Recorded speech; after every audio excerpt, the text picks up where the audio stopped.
రాబోతున్న 2026 smart phones కోసం disaster year అవుతుంది. ఇప్పుడున్న దానికన్నా ఫోన్ ప్రైజెస్ భారీగా పెరుగుతాయి అండ్ పెరిగిన ధరలతో పాటు ర్యామ్ అండ్ స్టోరేజ్ లో కట్ ఆఫ్ అన్ని సెగ్మెంట్ లో కనిపిస్తుంది. అంటే 16GB ర్యామ్ ఉన్నది 12GB ర్యామ్ అవుద్ది, 12GB ర్యామ్ ఏమో 8GB అవుద్ది, 8GB ర్యామ్ 6GBకి షిఫ్ట్ అవుద్ది. ఇంకా బడ్జెట్ స్మార్ట్ ఫోన్స్ తిరిగి 4GB ర్యామ్ తో వస్తాయి.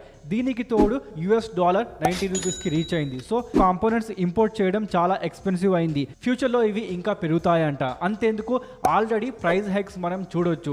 7-8 వేలకి వచ్చే పీసీ ర్యామ్ ఇప్పుడు 30-40 వేలకు వస్తుంది. ఇంటెల్ ప్రాసెసర్ ప్రైజెస్ పెరిగాయి, జీపీయూ కాస్ట్ పెరిగింది, ఎస్డిడి ధరలు భారీగా పెరిగాయి. ఇటువైపు స్మార్ట్ ఫోన్స్ చూస్తే వివో, ఓపో, ఐకు, శాంసంగ్ లాంటి కంపెనీస్ ఆల్రెడీ తమ budget and mid range phones prices 500 నుండి 8,000 వరకు పెంచేశాయి. ఇవి ఫ్యూచర్ లో ఇంకా పెరగనున్నాయి.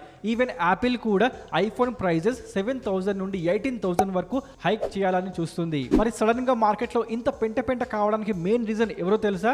AI, artificial intelligence. చిప్ తయారు చేసే కంపెనీస్ ఇప్పుడు స్మార్ట్ ఫోన్లలో వాడే స్టాండర్డ్ DRAM కంటే ఏఐ సర్వర్స్ అండ్ డేటా సెంటర్ల కోసం అవసరమైన హై బ్యాండ్విడ్త్ మెమొరీ HBM కి ఎక్కువ ఇంపార్టెన్స్ ఇస్తున్నాయి.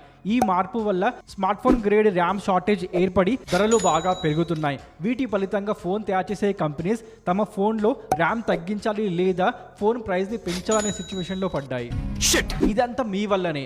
Ghibli art, sari trend and ఈ మధ్య మెస్సీ ట్రెండ్ అని విచ్చలవిడిగా ఏఐ ఫొటోస్ జనరేట్ చేశారు. అదేమో ఇప్పుడు తిరిగి వచ్చి మీ మీదకే పడింది.